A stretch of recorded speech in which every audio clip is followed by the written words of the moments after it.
Bismillahirrahmanirrahim. Rabbi yessir wa la tuassir, Rabbi tammim bil khair. Oh my Lord, make it easy and don't make it difficult. Oh my Lord, complete it with goodness. Assalamu alaikum, brothers and sisters, and welcome to the Practical Qur'an Learning System. This is lesson 13.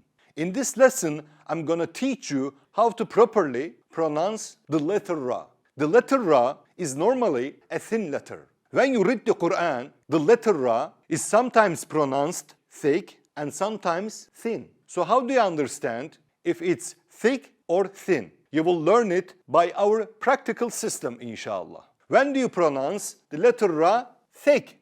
If a fatha or dhamma comes above the letter Ra, it reads thick. For example, bi Rabbi, you see the letter Ra has fatha. So that's why I don't say bi Rabbi. I say bi Rabbi. Why? Because the letter Ra has fatha. Bi Rabbi. The next example, kafiru. You see the letter Ra has dhamma. That's why I read it thicker. Kafiru. You got it? The dhamma has come above the letter Ra. I say kafiru. I read it thick. Moreover, in the Qur'an, you see the letter Ra with a jazm. In that case, how do you read it? It's very easy. If the letter before the Ra has a fatha or a dhamma, you read the Ra thick. Ra with jazm. If the letter before the Ra has a fatha or dhamma, you read the Ra thick. Very easy. If it has a kasra,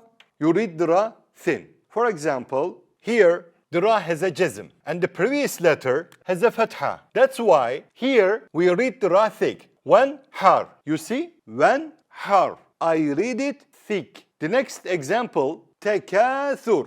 You see? The letter Ra has jazm and the previous letter has dhamma. So that's why I read it thick. For example, takathur. We read it as takathur thick. Now, the next part is very important and needs a little bit more attention. What happens when the letter Ra has a jazm and the letter before Ra also has a jazm? How do we read the Ra now? Thick or thin? Well, it's very easy. This time, we have to look at the letter that comes before the previous letter. If that letter has a fatha or a dhamma, you read the Ra thick. And if that letter has a kasra, you read the Ra thin. For example, wal asr. So where is the jazm here?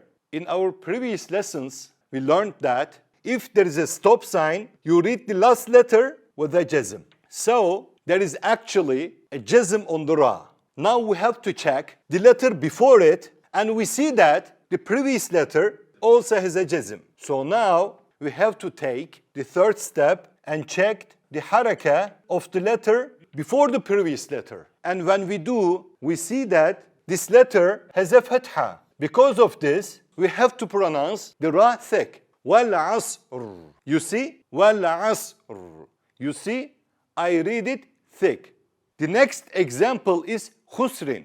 Again, there is a stop here. So, you make the haraka of the Ra a jazm. Normally, you read it khusrin. But because there is a stop, we read it khusr. To figure out if we are going to pronounce the Ra thick or thin, we then look at the letter just before it and see that it also has a jazm. Finally, we check the letter before it and see that it has a dhamma. That's why we read the Ra thick again. Khusr. So far, we have seen examples where the Ra is pronounced thick. When do we pronounce it thin? If the letter Ra itself has a kasra, you pronounce it thin. For example, bil birri. You see, I read it thin. Bil birri. I didn't say bil birr. I said bil birri. Thin. When the letter Ra comes with a jazm and the letter before it has a kasra, we read the Ra thin. For example, wastaghfirhu. You see, the letter Ra has jazm.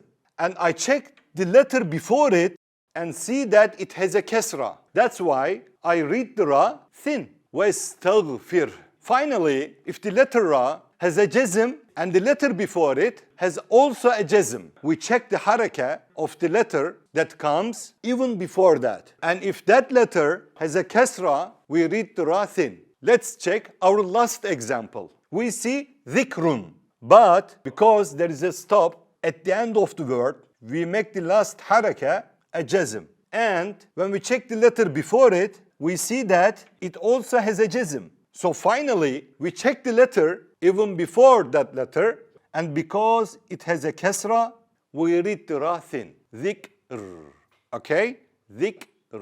Well done. Just by understanding properly, pronounce the letter ra, you have now completed lesson 13. وآخر دعوانا أن الحمد لله رب العالمين. الفاتحة.